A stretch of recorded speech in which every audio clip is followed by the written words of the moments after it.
Всем привет, с вами канал Основы ремонта. Я сегодня хочу не упустить этот момент, показать вам несколько нюансов покраски стен, неважно, стен, потолков.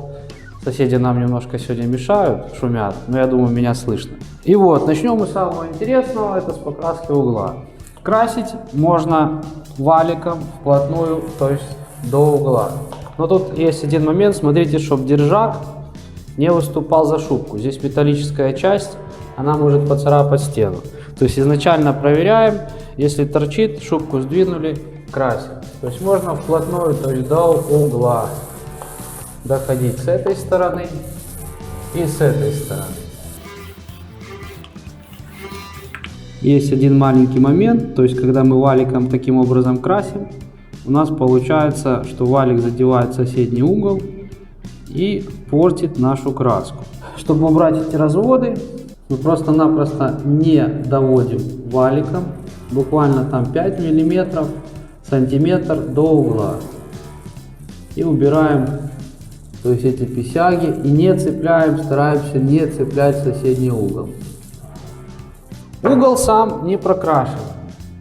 Если вам не видно, я вам, поверьте мне на слово, буквально там 5 мм, сам угол не прокрашен. Как делают обычно люди? Берем кисточку и красим угол. Вот таким способом мы его красим. Не мы его красим, а некоторые товарищи его красят. Что в итоге мы получаем? Сейчас я вам опять поближе покажу. А получаем мы вот такие вот разводы от кисточки. И будьте уверены, когда краска высохнет, все то же самое останется. Сейчас я вам покажу, что нужно сделать, чтобы убрать эти разводы. Самая простая манипуляция.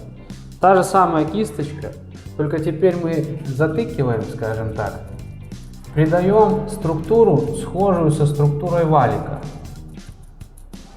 То есть, если чем меньше у нас шубка, у нас маленькая, тем больше раз нам придется его затыкать, чтобы убрать лишнюю краску.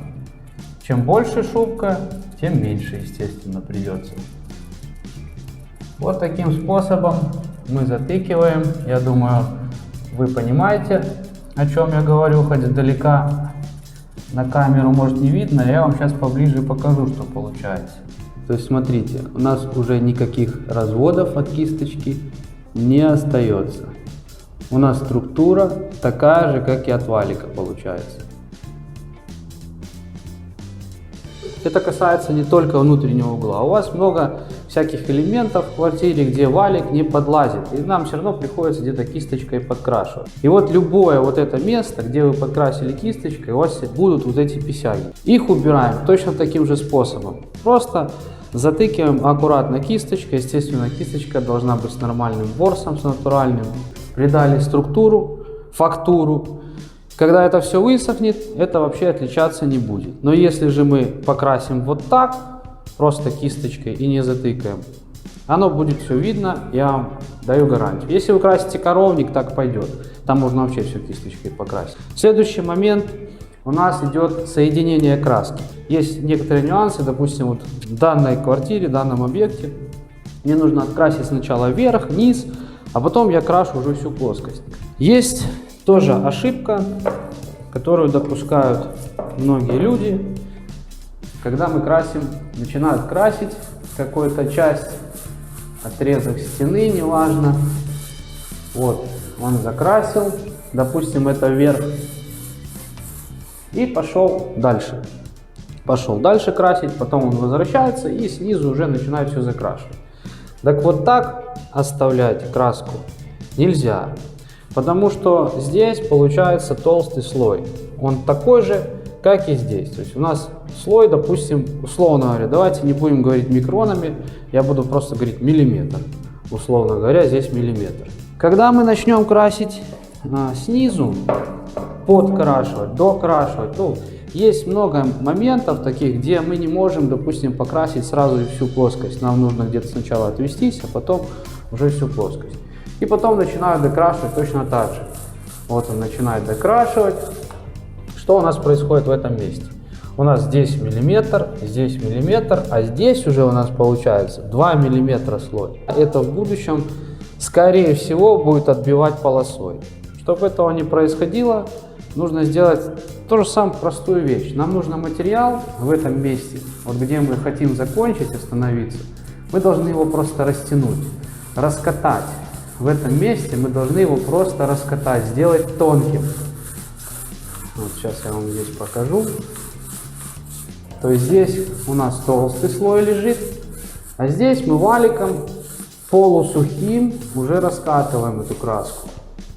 Что у нас получается? Условно говоря, здесь миллиметр, а здесь уже у нас будет полмиллиметра. И когда мы уже начнем здесь подводить краску под эту краску, скажем так, простыми словами, то есть то же самое, да, мы здесь наносим миллиметр слой, а здесь мы вот эту часть, мы просто то же самое, мы ее раскатываем полусухим валиком. Таким способом у нас получится то, что у нас слой здесь будет лежать равномерно, везде. В этой части, в этой части и в этой части. С этим понятно. Следующий момент хочу показать в принципе, как нужно наносить краску, растягивать ее по стене, чтобы не оставляло полос, не прокрасов. Потому что очень многие люди считают, что они умеют красить. На самом деле покраска это не такая уже простая работа. Опытные маляры учатся красить очень-очень много лет, чтобы у них получалась краска, чтобы она ложилась идеально и на просвет, она смотрелась целостно, красиво, без всяких разводов, писяк, не прокрасов и тому подобное. Первым делом нам нужно нанести материал. У меня на канале есть видео по поводу посвященное шпаклевке, правильной шпаклевке. Вот принцип тот же самый. Кто смотрел в курсе, кто не смотрел, можете зайти на главную страницу, посмотреть видео про шпаклевку. Первым делом в любой малярной работе нам нужно нанести материал на стену, а потом только начинать его формировать. А не так, как тоже я видел, люди красят, которые считают, что они умеют красить. То есть он взял и пошел этим валиком, уже давит этот валик, уже падает, шубка эта вот такая вся. Он давит, что-то пытается эту краску там растянуть. Так не надо красить. Красим мы следующим образом. Первым делом, еще раз повторяю, мы наносим материал. То есть нашу краску. Нам нужно нанести сначала ее на стену.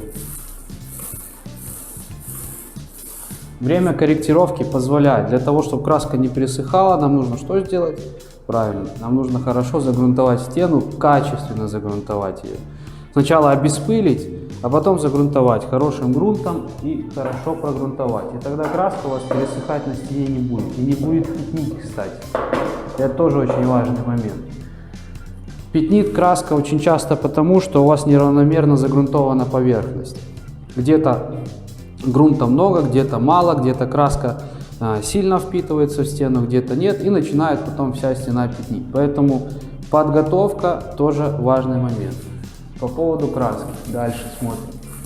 Мы наносим сначала материал.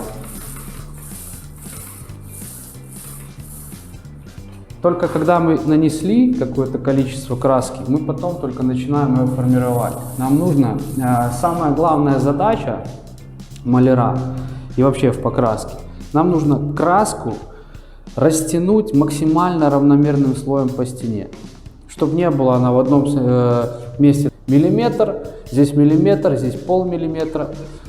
Обязательно это потом не очень хорошо скажется.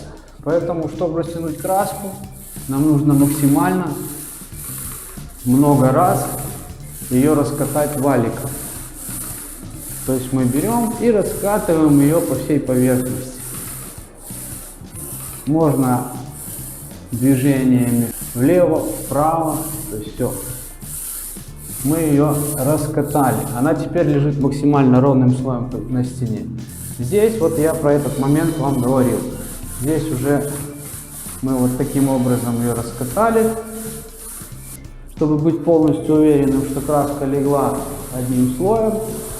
Мы раскатываем максимально ее по стене равномерно. Обращаем внимание, бывает попадает что-то на стену. Очень внимательно смотрим. Сейчас я вам поближе покажу, что получается. И вот так красиво краска ложится аккуратненькой шагренькой. Шагрень вся должна быть равномерно, одинаково. Ни больше, ни меньше. Видите, она легла идеально ровно. Вот на просвет это очень хорошо видно.